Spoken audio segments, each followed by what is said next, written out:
함께 나누겠습니다. 55편 말씀은 다윗의 시입니다. 다윗이 기록한 시인데 특별히 아히도벨의 반역 사건, 아히도벨의 반역으로 이 다윗이 곤란한 중에 빠지게 되는 그런 모습들 가운데서 하나님 앞에 이 시가를 기록하게 되었습니다. 그래서 이 다윗의 이 지금 원수라고 기록되어 있는 부분이 아히도벨인 것으로 보는 것이 맞을 것 같습니다. 같이 신앙생활하고 같이 믿음의 생활을 했던 자가 자기를 배반하고 떠나는 모습을 보고 마음 아파하고 있는 그런 것을 볼 수 있습니다. 오늘 이 말씀이 우리에게 큰 도전들이 되고 하나님 앞에 바로 서게 되는 거룩한 도전이 되기를 주의 이름으로 축복합니다. 55편 1절에 하나님이여 내 기도에 귀를 기울이시고 내가 간구할 때에 숨지 마소서 했습니다. 하나님이 숨으신 것이 아니고 하나님께서 들으시지 않는 것이 아니라 지금 다윗의 상황이 좋지 않은 상황 가운데, 힘든 상황 가운데 처하고 있으니까 하나님이 안 들으시는 것처럼 하나님께서 숨으신 것처럼 느껴진다라는 거죠.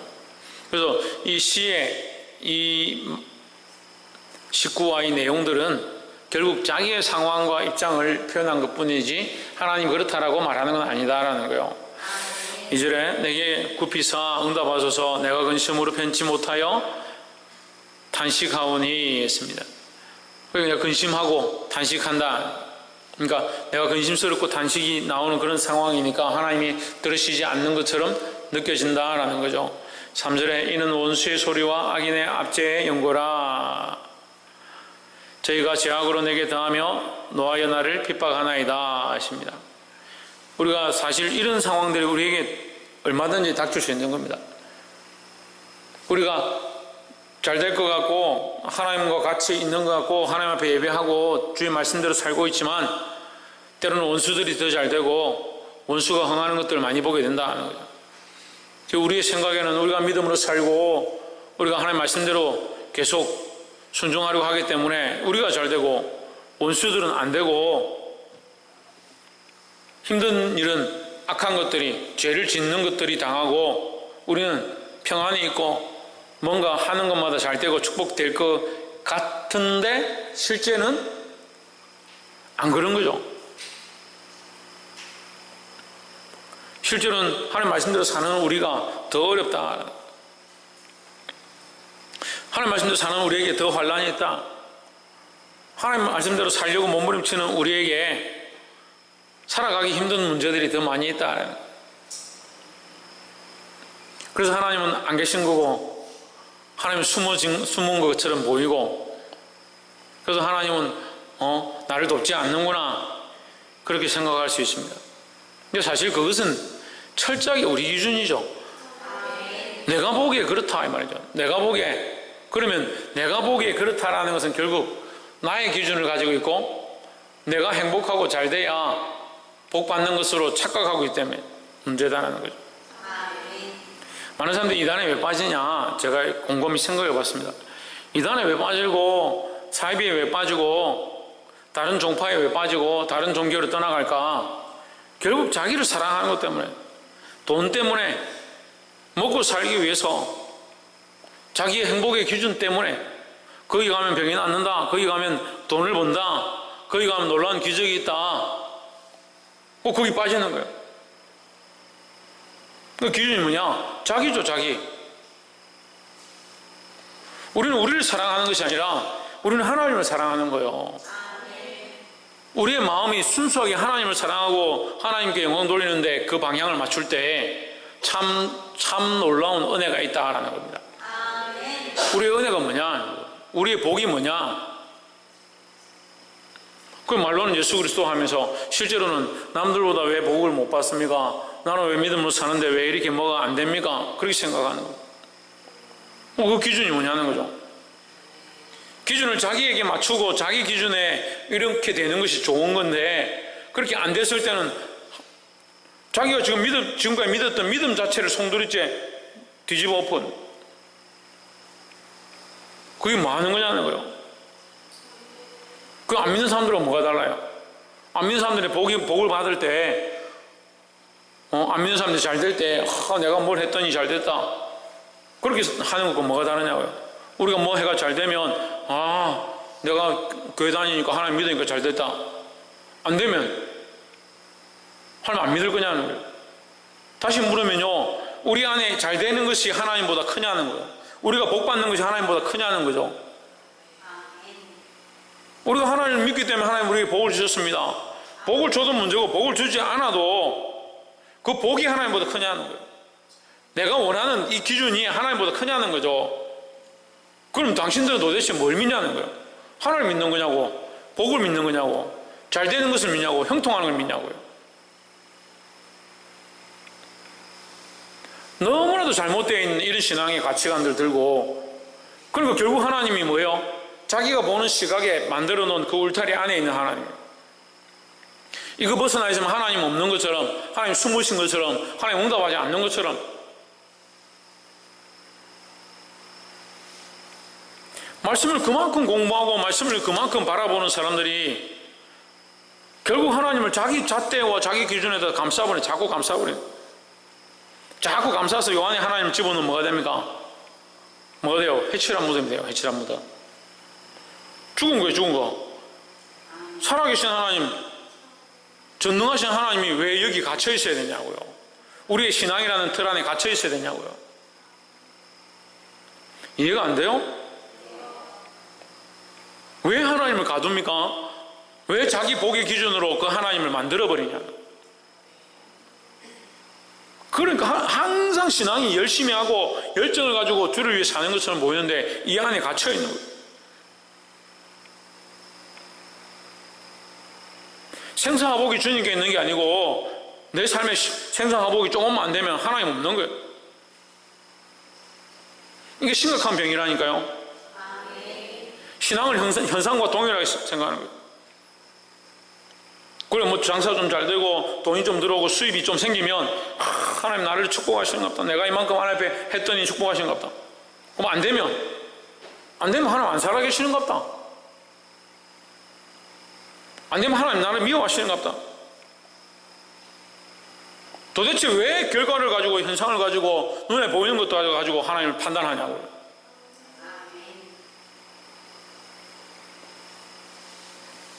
복이 되기를 주 이름으로 축복합니다.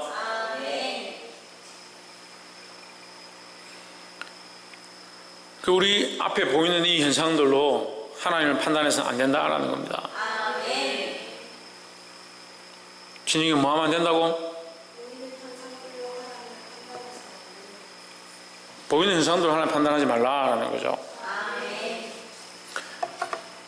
우리의 상황들이, 환경들이 그렇지 않다고 해서 하나님 살아계시지 않은 것이 아니다라는 거예요. 우리가 하나님을 얼마나 전능한 분으로, 얼마나 큰 분으로 우리가 보느냐, 결국 그것이 우리의 믿음의 모양이다. 믿음의 척도다라는 거죠. 우리가 측량할 수 없는 하나님의 은혜라고 말하는 거예요. 하나님 측량할 수 없는 하나님의 은혜. 근데 믿으면 어때요? 내 기분에 따라서 왔다 갔다 해요. 그럼 하나님 어떻게 만드는 거예요? 내가 측량할 수 있고 기분이 왔다 갔다 할 때마다 하나님도 왔다 갔다 하는 것처럼 우리 스스로 만들어버려요. 하나님은 측량할 수 없는 분이다. 무한하신 분이다. 우리가 더듬어 다 볼 수도 없는 분이다. 그렇게 신앙 고백하면서 실제는 안 그렇다는 거죠. 우리 환경에 따라서 하나님을 향한 믿음이 흔들리지 않기를 주의 이름으로 축복합니다. 두 번째는 12절에 나를 책망하는 자가 원수가 아니라 원수일진데 내가 참았으리라. 나를 대하여 자기를 높이는 자가 나를 미워하는 자가 아니라 미워하는 자일진데 내가 그를 피하여 숨었으리라. 무슨 말이냐면요, 나를 책망하는 자는 원수가 아니라 오히려 나에게 잘해주고 나에게 친구인 척 하던 자가 원수다. 차라리 나에게 바른 소리를 하던 자들은, 나를 책망하던 자들은 오히려 원수가 아니고 그들이 나중에 보니까 정말 내 편이더라 이 말이에요. 13절에 보면 그가 곧 너로다 나의 동료, 나의 친구요, 나의 가까운 친으로다. 자기가 가까이 있는 이 아히도벨이 원수가 되어서 늘 자기가 원하는 대로 자기 생각대로 잘 받쳐주던 이 친구가 오히려 배반해서 원수가 되어버렸다. 우리는 누가 우리의 원수인가? 참 우리의 원수가 누군가? 바른 말씀을 하고 바른 하나님 뜻을 가르치는 자가 원수가 아니에요. 그러니까 듣기 좋은 말, 우리에게 유익하다고 생각하는 것, 우리에게 복되다 생각하는 거, 들으니까 참 나에게 유익이 되는구나 생각하는 그게 좋은 말이 아니다라는 거예요. 근데 여기 우리가 참 빠지기 쉬운 함정이 있어요. 뭐냐? 14절에 우리가 같이 재미롭게 의논하며 우리와 함께하여 하나님의 집안에서 다녔도다. 어디 있느냐? 하나님 집안에 있었다. 나와 뭐 했냐? 재미있게 같이 지냈다. 그런데 그가 뭐가 되냐? 원수가 됐다는 거죠. 하나님 집에 같이 있는데 재미있게 같이 지냈는데 원수가 됐다. 무슨 차이입니까? 하나님 집에 같이 있었어요. 같이 재미있게 지냈어요. 나의 친구였어요. 나의 동료였어요. 근데 그가 진짜 원수더라. 왜 그러냐는 거예요. 왜 그렇습니까? 예? 뭐라고? 신성경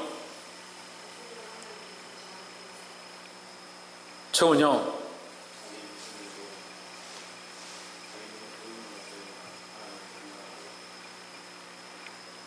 12절에 있죠. 13절과 14절은 이 친구들에 대해서 이 친구는 정말 좋은 친구였다. 동료였다. 내가 사랑하는 사람이었다. 14절은 뭐라 합니까? 나하고 재미있게 의논하고 다니던 자다. 무리와 함께 했다. 혼자 있는 것도 아니고 무리와 함께 같이 다니던 자다. 심지어 어디에? 하나님의 집안에 같이 다녔다. 딱 가룟 유다 같죠.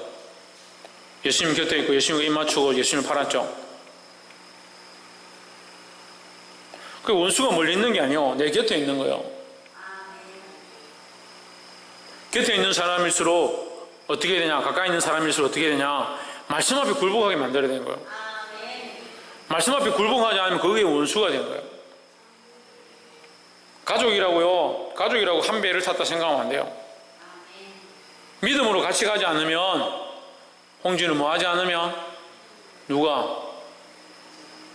내가? 가족이라 할지라도 믿음으로 같이 가지 않으면 얼마든지 원수가 될 수, 영적인 원수가 될 수 있는 거예요. 눈으로 보기엔 멀쩡하고 같이 지나고 좋은 상황이라 할지라도 믿음으로 같은 길을 가지 않으면 12절에 그 얘기를 하는 거예요. 12절 나를 책망한 자가 원수가 아니고 나를 말씀으로 책망한 자, 나에게 바른 길을 얘기한 그 사람이 원수가 아니고 원수일진데 내가 참았으리라. 나를 대하여 자기를 높이는 자는 나를 미워하는 자가 아니라 미워하는 자일진데 내가 그를 피하여 숨으으리라. 그 높인다고, 자기를 높인다고, 나를 책망한다고 그게 원수가 아니다. 오히려 나와 친구인 것처럼, 나와 함께 지내는 것처럼, 나를 사랑하는 것처럼 했지만 겉으로는 나에게 사랑하는 것처럼, 나와 가장 가까운 것처럼 한다고 해서 그 사람이 진짜 친구가 아니라는 거죠. 그러니까 우리의 친구는 가까이 있느냐, 나에게 잘해주느냐, 나에게 얼만큼 주느냐, 그래서 친구가 아니고 하나님을 두려워하고 하나님 말씀대로 바로 말하는 사람이 진짜 친구다라는 거죠. 그래서 우리도 이 친구의 개념들을 바로 세워야 된다라는 겁니다. 어떤 사람이 진짜 친구입니까? 하나님 말씀대로 살고자 하는 사람이 참 친구고, 하나님 말씀대로 바로 살아가고 근면하고 나와 부딪히는 일이 있더라도, 나와 다투는 일이 있더라도 바른 말씀을 하는 사람이 오히려 좋은 친구다라는 겁니다. 그런 친구를 두시고 또한 그런 친구가 되어 주시기를 주의 이름으로 축복합니다. 세 번째로 18절에 나를 대적하는 자 많더니 나를 치는 전쟁에서 저가 내 생명을 구속하사 평안하게 하셨도다. 저가 누굽니까? 그가 누굽니까? 그가 누구예요? 하나님이죠. 하나님이 내 생명을 구원하사 평안하게 하셨도다 했습니다. 결국 인생은요, 의지할 자가 없다. 인생을 의지할 자가 없다. 인생을 의지가 될 게 아니다라는 거예요. 사람을 의지하고 사람을 바라봐가 될 게 아니다라는 거예요. 나를 대적하는 자는 많더니 했습니다. 그러니까 사람들은 대부분 다 어떻다? 하나님을 따라가는 것이 아니고 사람들의 기준으로 간다. 그런 사람들이 많다. 그러니까 교회는요, 다수결이 중요한 게 아니에요. 근데 자꾸 다수결이 중요한 줄 알죠? 그래서 저한테도 한 번씩 그런 얘기해요. 교인들이 다 원하는 거 아닙니까? 교인들이 백날 원해요. 백날 원해도 하나님 안 원하시면 안 할 거예요. 왜 교인들이 원하는 거 하자 그래요? 하나님 기뻐하는 걸 해야죠. 물론 대부분 하나님 기뻐하는 것이 성도들이 기뻐하는 게 되고, 성도들이 기뻐하는 것이 하나님 기뻐하는 게 될 때가 많지만, 그렇지 않을 때도 있는 거예요. 그럴 때는 어떻게 되냐? 하나님 기뻐하시는 것을 선택해야 되죠.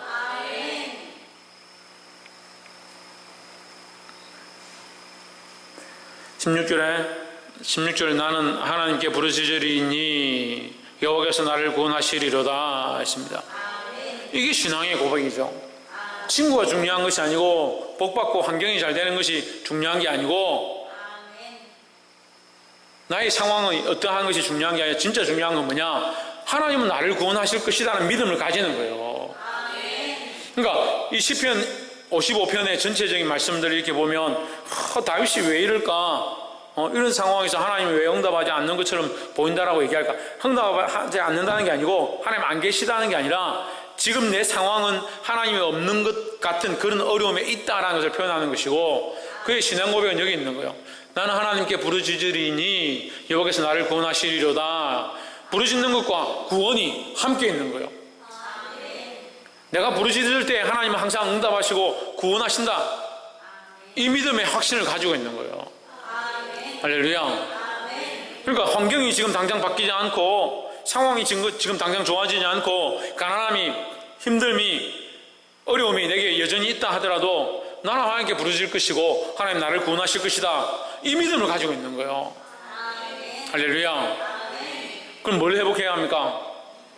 믿음을 회복해야 합니다. 무슨 믿음을 회복해야 합니까? 하나님께서 구원하실 것에 대한 믿음이에요. 하나님께서 우리를 구원하시고 우리를 인도하실 것에 대한 믿음이다라는 겁니다. 그래서 때론 상황이 좋지 않고 가난한 중에 있고 어려운 중에 있고 여전히 환경이 어렵다 하더라도 결국은 하나님 우리를 구원하실 것이다. 그 믿음을 가졌기 때문에 우리는 승리할 수 있다는 거예요. 볼 수 있기를 주의 이름으로 축복합니다. 19절에 옛부터 계시는 하나님이 들으시고 나를 낮추시리이다. 그들은 변하지 아니하며 하나님을 경외하지 아니함이니이다. 그 원수들이 변하지 않을 것이다. 그런 마음이 있는 거죠.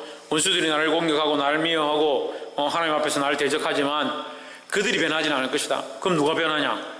내가 변한다. 내가 낮추리라. 그가 나를 낮추시리라. 그들을 낮추시리라. 그들은 누구냐? 원수들이죠. 하나님께서 결국 그것을 낮추신다. 이 말은 뭐예요? 18절의 말씀, 그 구원하시는 일을 하나님 결국 이루신다라는 거죠. 그러니까 하나님은 옛부터 계셨다. 여전하시다는 거예요. 이전에도 악한 자들을 물리치셨고 지금도 악한 자들을 물리치실 것이다. 근데 사실 다윗의 이 시각은요, 악한 자들 물리치고 안 물리치고의 개념이 아니라 내가 하나님이 나를 구원하실 것이다. 나는 하나님께 부르짖을 것이고 하나님 나를 구원하실 것이다라는 이 신앙의 고백이 있는 거예요. 그 철저하게 초점이 어디 있습니까? 하나님께 있는 것이다. 하나님께. 박창준 누구에게? 홍준은 누구에게? 박이상 누구에게? 뭐가? 우리의 시각과 초점이 철저하게 하나님께 있어야 된다라는 겁니다. 말씀 맺겠습니다. 세상은 우리에게 어떠한 것이 잘 되고 형통하고 복 많이 받고 사람들이 인정해 주는 것, 그것을 기준으로 삼기 원합니다. 하지만 우리의 기준은 거기 있는 것이 아니다라는 거예요. 우리의 기준은 하나님께 있어야 된다라는 겁니다. 때로는 우리 옆에 서서 우리에게 잘해주고 우리에게 좋은 길을 말해주는 사람들이 참 친구인 것처럼 보이지만 사실은 그렇지 않다. 우리의 친구는 누구냐? 예수 그리스도고, 우리의 친구는 누구냐? 그 예수 그리스도를 따라가는 사람들, 예수 그리스도를 따라서 말씀을 따라서 바른 것들을 가르치고 인도하는 사람들이 참 친구다라는 거예요. 그런 신앙을 가져야 할 것이고, 특별히 우리가 하나님 앞에 부르짖고 믿음으로 나아갈 때 구원하시는 은혜를 보게 될 줄 믿습니다. 이게 우리가 가져야 될 믿음의 방향이다라는 거예요. 이 믿음의 방향을 가지고 하나님의 기준에 따라 늘 주를 바라보고 사시기를 주 예수 그리스도 이름으로 축복합니다. 기도하겠습니다.